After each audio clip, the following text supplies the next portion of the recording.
Good evening students, my self Nupur Chaurasia और आज का हमारा टॉपिक है केमिकल बॉन्डिंग। इसमें हम डिस्कस करेंगे लैटिस एनर्जी। लैटिस एनर्जी क्या होती है ना, और साथ ही में हम बॉर्न हैमर साइकिल भी डिस्कस करेंगे।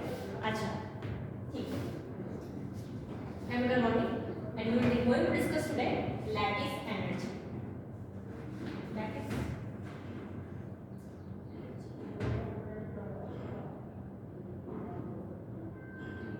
इस टॉपिक के साथ ही आपके लैटिस एनर्जी से रिलेटेड सारे डाउट्स क्लियर हो जाएंगे, है ना।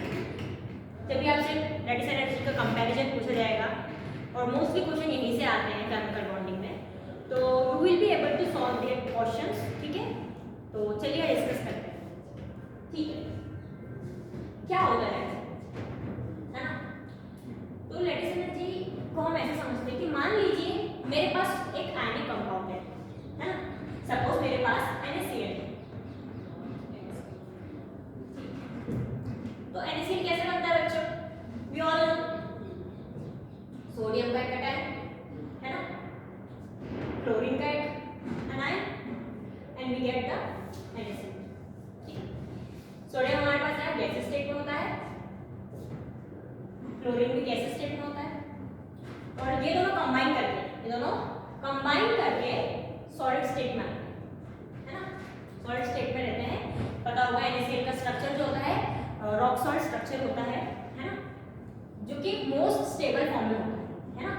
ये जो स्ट्रक्चर होता है ना, ये अपने स्टेबल स्टेट में होता है। स्टेबल स्टेट में होता है मतलब कि इसकी एनर्जी मिनिमम होती है। स्टेबल स्टेट में है मतलब कि क्या है बच्चों? एनर्जी मिनिमम है, एनर्जी मिनिमम है ना। तो एनर्जी मिनिमम है, तो क्या होता है अगर ये एनर्जी मिनिमम है तो इसमें सिस्टम जो है हमारा स्टेबल है। तो इसको इस आयनिक कंपाउंड के फॉर्मेशन में जो एनर्जी रिलीज हो रही है, उस एनर्जी को हम कहते हैं लैटिस एनर्जी या लैटिस एनर्जी कहते हैं। ठीक है ना।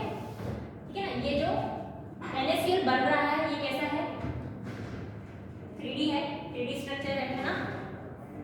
तो इसमें जो एटम्स होते हैं वो ऐसे 3D फॉर्म में अरेंज होते हैं। ठीक है, ये तो आप सॉलिड स्टेट में पढ़ोगे। और यहाँ पे हम इतना ही देखेंगे कि जो NaCl होता है ये सॉलिड स्टेट में होता है, विच इज स्टेबल स्टेट, जिसकी एनर्जी मिनिमम होती है। और इस फॉर्मेशन में जो एनर्जी रिलीज हो रही है उसे हम कहते हैं लैटिस एनर्जी। ठीक है, अच्छा। तो अगर मैं इसको डिफाइन करूं तो कैसे डिफाइन कर सकती हूँ इसको मैं ऐसे डिफाइन कर सकती हूँ कि the amount of energy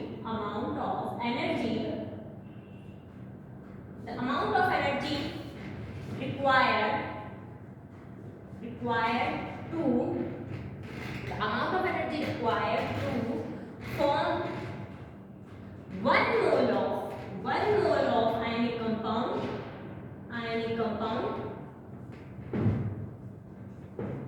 from its gaseous cation and gaseous anion कह सकते हैं, है ना। कि 1 मोल ऑफ आयनिक कंपाउंड को, है ना, फॉर्म करने के लिए, 1 मोल ऑफ आयनिक कंपाउंड को फॉर्म करने के लिए, किससे फॉर्म करने के लिए? गैसियस कैटायन और गैसियस एनायन से फॉर्म करने के लिए जो एनर्जी रिक्वायर्ड होती है उसको हम लैटिस एनर्जी कहते हैं। ठीक है ना। और इसको ऐसे भी कह सकते हैं बच्चों, ऐसे भी तो कह सकते हैं इसको कि the amount of energy required to break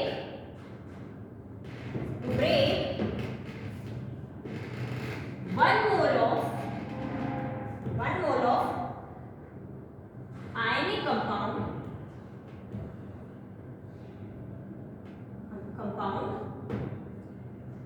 into its gaseous cation and gaseous anion। कह सकते हैं बच्चों, ठीक है ना। क्या होता है, या तो होता है कि अगर मुझे 1 मोल ऑफ आयनिक कंपाउंड बनाना है ना, गैसेस कटाई के गैसेस आयन से, तो उसमें जो एनर्जी रिक्वायर्ड होगी है ना, उसके वो क्या होगी, वो होगी लैटिस एनर्जी। या फिर ऐसे भी कह सकते हैं कि अगर मुझे 1 मोल ऑफ आयन को ब्रेक करना है इनटू इस गैसियस कटायन आयन, तो उसमें जो एनर्जी रिक्वायर्ड होगी वो होगी हमारी लैटिस एनर्जी, ठीक है। चलो अब ये तो बात समझ में आ गई कि लैटिस एनर्जी होती क्या है, ठीक है, बात समझ में आ गई। चलो लेकिन मैम ये भी तो बताइए कि लैटिस एनर्जी कैलकुलेट कैसे करते हैं, ठीक है, चलिए वो डिस्कस कर लेते हैं कि लैटिस एनर्जी को कैलकुलेट कैसे करते हैं। लैटिस एनर्जी को कैलकुलेट कैसे करते हैं, चलिए कैसे कैलकुलेट करते हैं लैटिस एनर्जी को, लैटिस एनर्जी को कैलकुलेट कैसे करते हैं। So there is no direct method to calculate lattice energy, है ना, there is no direct method to calculate lattice energy। Direct method से आप नहीं कैलकुलेट कर सकते हैं lattice energy, तो कैसे कर सकते हैं, कैसे करेंगे, इनडायरेक्ट से करेंगे तो ऑब्वियसली इनडायरेक्ट मेथड से, और वो होती है बच्चों, वो होती है बॉर्न हेबर्स साइकिल। यस बच्चों, अगर आपको लैटिस एनर्जी कैलकुलेट करना है तो there is no direct method to calculate lattice energy, instead you have to calculate it indirectly with the help of Born Haber's cycle, ठीक है ना। तो जनरली आपसे अगर कभी पूछा जाए कि बॉर्न हेबर साइकिल का क्या यूज है ना, तो मेन जो बॉर्न हेबर साइकिल का यूज है वो लैटिस एनर्जी को कैलकुलेट करने के लिए ही यूज किया जाता है, ठीक है ना। और भी डिफरेंट टर्म्स ऑफ एनर्जी आप कैलकुलेट कर सकते हो बॉर्न हेबर साइकिल से, पर मेनली अगर किसी चीज को जिस चीज को हम इसको कैलकुलेट करते हैं तो वो होती है लैटिस एनर्जी। लैटिस एनर्जी ही आप इसे कैलकुलेट करते हैं मोस्टली। अच्छा चलो ठीक है ना, अब डिस्कस कर लेते हैं आगे फर्दर क्या है क्या नहीं है, कहानी पूरी समझेंगे, उसके बाद क्वेश्चन करेंगे, ठीक है। बॉर्न हेबर साइकिल, तो बॉर्न हेबर साइकिल में जैसा कि मैंने आप लोगों को बताया कि मल्टीपल एनर्जी के टर्म्स होते हैं, है ना। आप बहुत सारे एनर्जी कैलकुलेट कर सकते हैं इससे, बहुत डिफरेंट है। लेकिन इसमें हम मेन जो है किसकी बात करेंगे, इसमें मेन हम बात कर लेते हैं हीट ऑफ फॉर्मेशन। इसको कोई और दूसरी भाषा में हम एंथैल्पी ऑफ फॉर्मेशन भी कहते हैं बच्चों, एंथैल्पी ऑफ फॉर्मेशन भी कहते हैं, ठीक है। Heat of formation, enthalpy of formation भी कहते हैं इसे बच्चों। इसको डिनोट कैसे करते हैं, डेल्टा एच, हीट का सिंबल, और एफ यानी कि फॉर्मेशन, हीट ऑफ फॉर्मेशन, ठीक है। क्या होती है वो फॉर्मेशन, क्या होती है हीट ऑफ फॉर्मेशन, तो देखो पहले मैं डेफिनेशन बताती हूँ फिर समझाती हूँ कि the amount of energy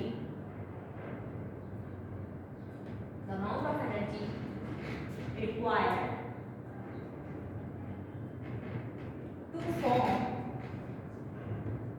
1 mole of compound from its element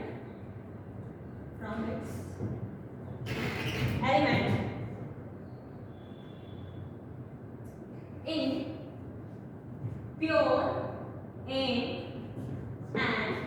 stable form।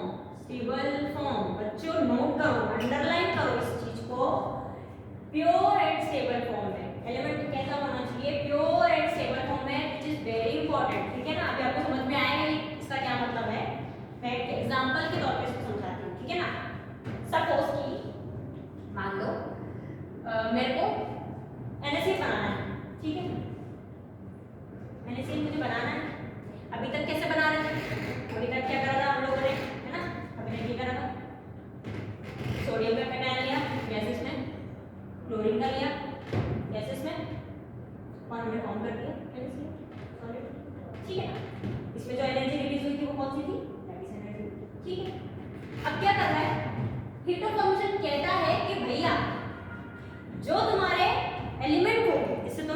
Compound बनाने वाले हो ना, वो होने चाहिए प्योर और स्टेबल फॉर्म होना चाहिए, यानी कि वो नेचर में जैसे मिलते हैं उसी फॉर्म में होना चाहिए, प्योर फॉर्म में होना चाहिए, प्योर स्टेट में होना चाहिए, ठीक है ना।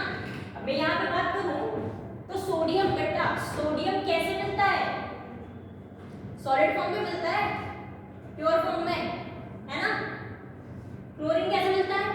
Cl2 फॉर्म में मिलता है, ऐसे मिलता है ना गैसेस में, ठीक है ना। तो जब भी, है ना, तो ये कहता है हीट ऑफ फॉर्मेशन की प्योर और स्टेबल फॉर्म में जो एलिमेंट्स रहेंगे, है ना, और उनके कॉम्बिनेशन से फिर जब हम कंपाउंड बनाते हैं और उस टाइम जो हीट या एनर्जी रिलीज होती है उसको हम कहते हैं heat of formation. Heat of formation कहते हैं बच्चों, ठीक है। यहाँ तक बात समझ में आई? ठीक है। लेकिन बॉर्न-हाइपर साइकिल का क्या यूज हुआ फिर? बॉर्न-हाइपर साइकिल क्या है वही बता रही हूँ। मैंने आपको सिर्फ अभी ये बताया है कि हीट ऑफ फॉर्मेशन क्या है, ठीक है ना। यहाँ पे जो एनर्जी रिलीज हुई है वो तो लैटिस एनर्जी है। यहाँ पे ये जो है मेन हमने ये बात की कि प्योर और स्टेबल फॉर्म में होना चाहिए, ठीक है ना, प्योर और स्टेबल फॉर्म में होना चाहिए, ठीक है। तो अब देखते हैं, चलो अब थोड़ा डिटेल में समझते हैं बात को, थोड़ा हम आपको करके दिखाएंगे, ठीक है। ठीक है, समझते हैं बात को। तो मान लो फिर से वही बात, मुझे NaCl बनाना, ठीक, NaCl मुझे बनाना है। मैंने अब वही बात करेंगे अपनी कि भाई प्योर फॉर्म में लूंगी, प्योर स्टेबल फॉर्म में लूंगी, तो सोडियम कैसे मिलता है? सॉलिड फॉर्म में मिलता है मैम, ठीक है। क्लोरीन कैसे मिलता है? क्लोरीन मिलता है गैसेस फॉर्म में, Cl2 फॉर्म में, ठीक है ना, ठीक है, बना लिया ऐसे, ठीक है। इसमें जो एनर्जी रिलीज हुई है ना, इसमें जो एनर्जी रिलीज हुई है, हीट रिलीज हुई है, वो कौन सी है? डेल्टा H, यानी कि हीट ऑफ फॉर्मेशन। लेकिन आपको पता है कि NaCl कैसे बनता है? कैटायन और एनायन से बनता है ना। सोडियम का गैसेस एनायन, सॉरी कैटायन, और एक क्लोरीन का लेंगे हम एनायन, तो बनता है। तो मुझे क्या चाहिए यहाँ पे? तो मुझे इस सोडियम को कैटायन बनाना पड़ेगा, है ना, इसका एक इलेक्ट्रॉन निकालना पड़ेगा मुझे, उसके बाद मुझे कैटायन मिल जाएगा। चलो करते हैं ये कहानी, ठीक है। यहाँ पे मैं बना लेती हूँ। अच्छा बच्चा देखो, नहीं आप डायरेक्ट नहीं बना सकते, सोडियम मुझे गैसेस में चाहिए, यहाँ पे मुझे सॉलिड में दे रखा है ना। ये जो मेरा सोडियम है मुझे सॉलिड फॉर्म में मिलता है प्योर स्टेट में, तो मुझे इसको गैसेस में कन्वर्ट करना पड़ेगा पहले तो, ठीक है, कर लेते हैं, ठीक है।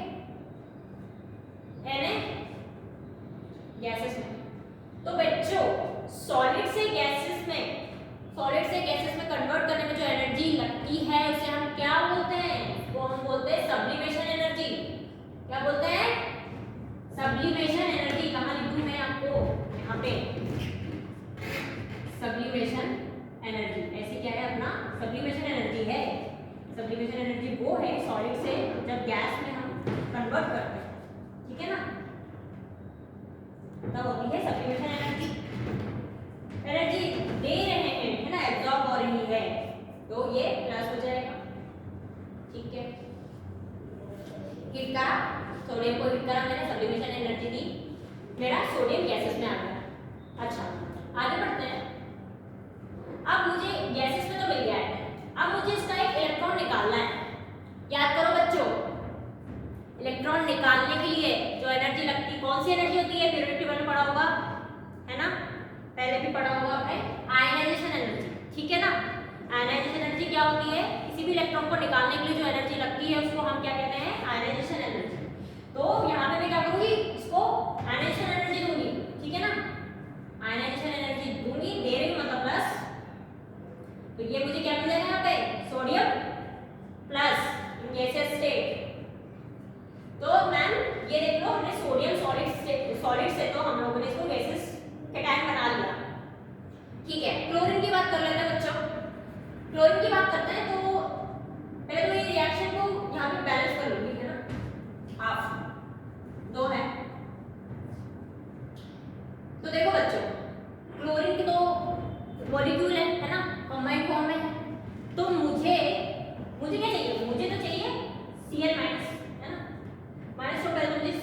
लाना पड़ेगा, ठीक है।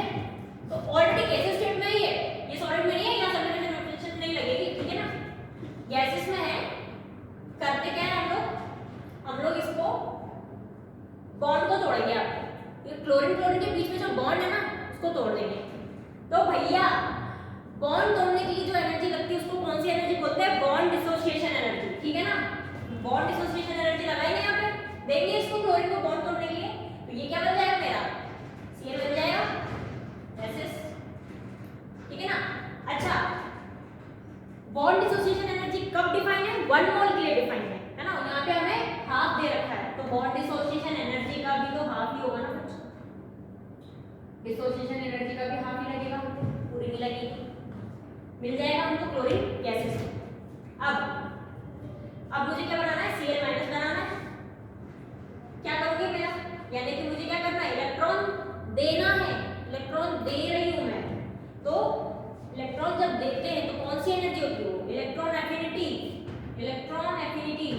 अच्छा एक चीज भूल गए, यहाँ बॉन्ड डिसोसिएशन एनर्जी दी है ना, ये भी प्लस में हो जाएगा, ठीक है। हाँ, तो अब मुझे क्या करना है? क्लोरीन माइनस बनाना है, तो इलेक्ट्रॉन एफिनिटी, ठीक है ना। इलेक्ट्रॉन देना है मुझे, दे रही हूं मैं, ठीक है, एब्जॉर्ब हो रही है। तो यहाँ पे ये मुझे मिल गया क्लोरीन माइनस इलेक्ट्रॉन एफिनिटी, यहाँ पे क्या हो जाएगा? दे रहे हैं तो ये क्या हो जाएगा? माइनस में हो जाएगा, ठीक है। ठीक है, यहाँ तक हमारी कहानी आ गई। इसके आगे की कहानी आपको पता है। मुझे केटायन मिल गया है गैस स्टेट में, क्लोरीन का एनायन मिल गया गैस स्टेट में।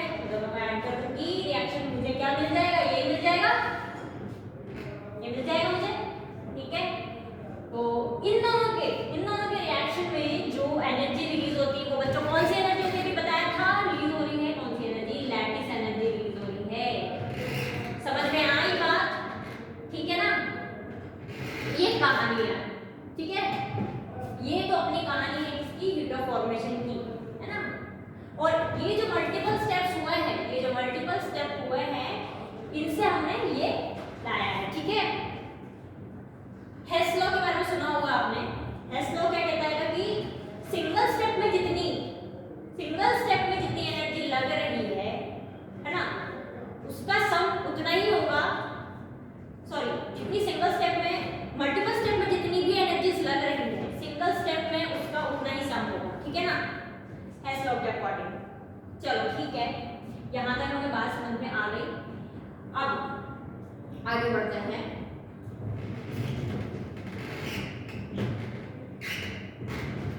हाँ, अब अगर मुझे आपको बोलना पड़े, पूछना पड़े कि भाई डेल HF क्या है, तो आप बता दोगे आप कि भाई हाँ मैम पता है, sublimation energy plus ionization energy, है ना, प्लस बॉन्ड डिसोसिएशन एनर्जी का हाफ, है ना, एंड माइनस इलेक्ट्रॉन एफिनिटी, है ना, सॉरी क्या, और एक हमारी लैटिस, ठीक है। तो यही होता है आपका, यही होगा आपका डेल्टा HF, यही होगा, है ना। क्वेश्चन में पूछ सकता है, डेल्टा HF दे देगा, सब्लिमेशन एनर्जी दे देगा, आयनाइजेशन एनर्जी दे देगा, बॉन्ड डिसोसिएशन एनर्जी दे देगा, इलेक्ट्रॉन एफिनिटी दे देगा, बोलेगा लैटिस एनर्जी बताओ, कैलकुलेट कर लोगे आप यहाँ से, ठीक है। और भी आयनाइजेशन एनर्जी नहीं देगा, बाकी एनर्जी दे देगा, तो भी आप कैलकुलेट कर सकते हो। So this is the way, ठीक है। यहाँ तक की कहानी आपको डेफिनेटली समझ में आ गई होगी जी। आगे बढ़ते हैं, चलो आगे की कहानी क्या है।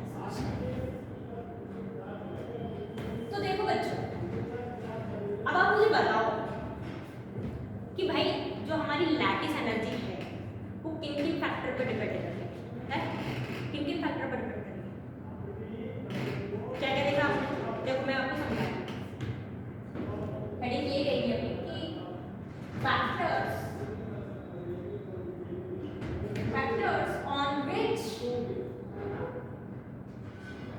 On which lattice energy depends. कौन कौन से फैक्टर पर डिपेंड करती है? तो देखो बच्चों, ये हमारे पास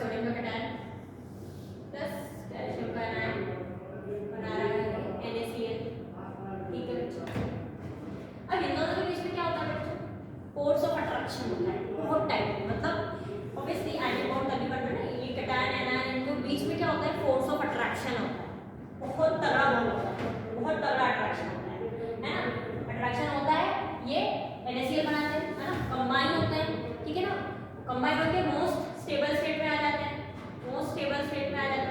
ठीक है, ये तो अब भाई देखो अट्रैक्शन बढ़ रहा है, स्टेबिलिटी बढ़ रही है, यानी कि एनर्जी भी तो बढ़ रही है ना, एनर्जी का रिलीज भी तो ज्यादा हो रहा है। ठीक है, अट्रैक्शन ज्यादा रहेगा तो एनर्जी भी ज्यादा रिलीज होगी।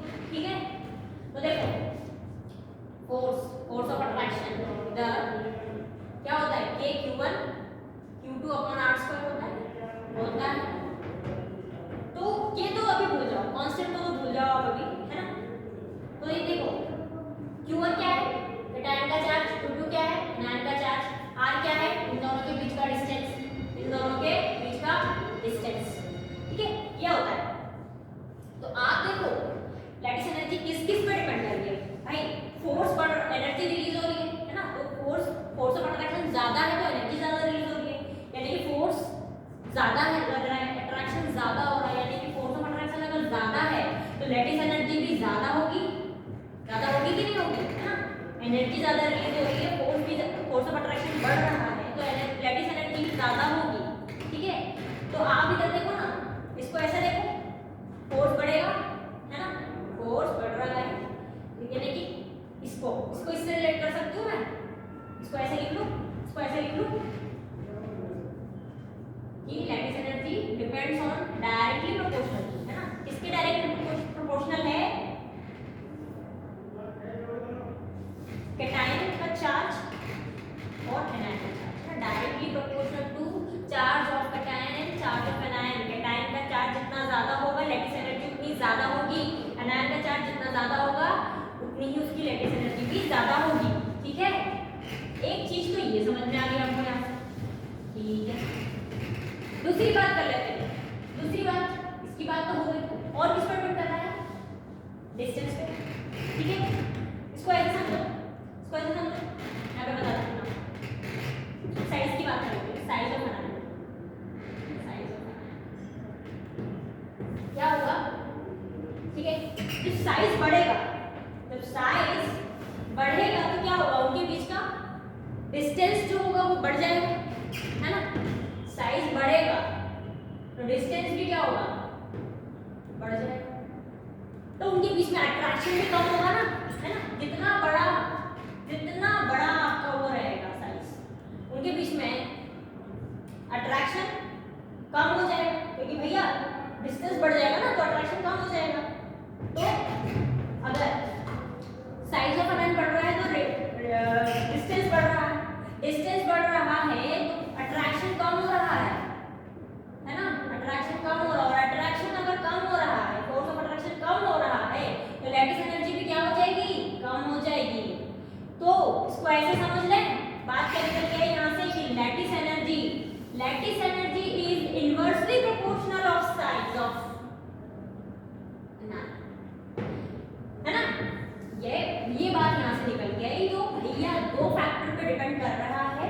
पहला तो चार्ज जितना ज्यादा कैटायन का उतनी ज्यादा लैटिस एनर्जी रहेगी, यानी कि कैटायन की भी और एनायन की भी, यानी कि चार्ज जितना ज्यादा लैटिस एनर्जी उतनी ज्यादा, उसके डायरेक्टली प्रोपोर्शनल है चार्ज के, और इनवर्सली प्रोपोर्शनल है साइज के, है ना। साइज तो जितना छोटा लैटिस एनर्जी उतनी ज्यादा, एंड वाइस वर्सा। ठीक है ना, यानी जितना बड़ा चार्ज उसका भी लैटिस एनर्जी भी उतनी कम। ठीक है, यहाँ तक की बात हमें समझ में आ गई है। एक छोटा सा क्वेश्चन कर लेते हैं और फिर क्लास को, छोटा सा क्वेश्चन है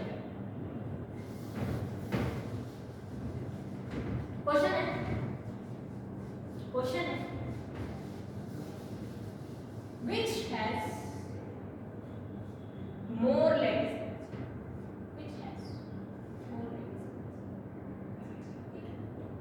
दे रखा है अपने को, क्या दे रखा है, NF, एक दे रखा है आपको NGF2,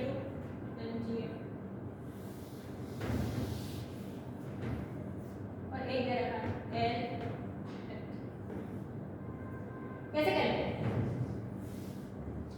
देखो कैटायन का एनायन तो सारे सेम ही है, तो एनायन की तो बात ही नहीं करेंगे। ठीक है ना, हम लोग बात कर लेते हैं कैटायन की। ठीक है ना, क्या है आपके पास, सोडियम है, मैग्नीशियम है और एल्यूमिनियम है। ठीक है, तो साइज की बात तो नहीं होगी। देखो अक्रॉस द पीरियड जो साइज है ना उसमें ज़्यादा ड्रास्टिक चेंज नहीं आता है, थोड़ा बहुत ही आता है। पर when you go down the group size में मेजर चेंज आता है, साइज बढ़ता जाता है क्योंकि शेल बढ़ते जाते हैं, ठीक है ना।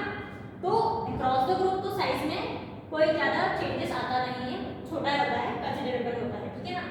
तो यहाँ पे हम साइज की बात तो नहीं करेंगे, साइज की बात नहीं करेंगे, चार्ज की बात करेंगे, है ना। चार्ज क्या होता है, सोडियम पे +1 होता है, मैग्नीशियम पे +2 और एल्यूमिनियम पे +3 चार्ज होता है, ठीक है। तो लैटिस एनर्जी चार्ज जितना ज्यादा लैटिस एनर्जी भी उतनी ज्यादा, तो भाई ये हो जाएगा, यानी यहाँ पे क्या हो जाएगा, ये हो जाएगा, ठीक है ना। बात समझ में आ गई। So that's it about this video. I hope आपको ये वीडियो जरूर पसंद आया होगा और let me know in the comment if there is any mistake और एनीथिंग। Thank you.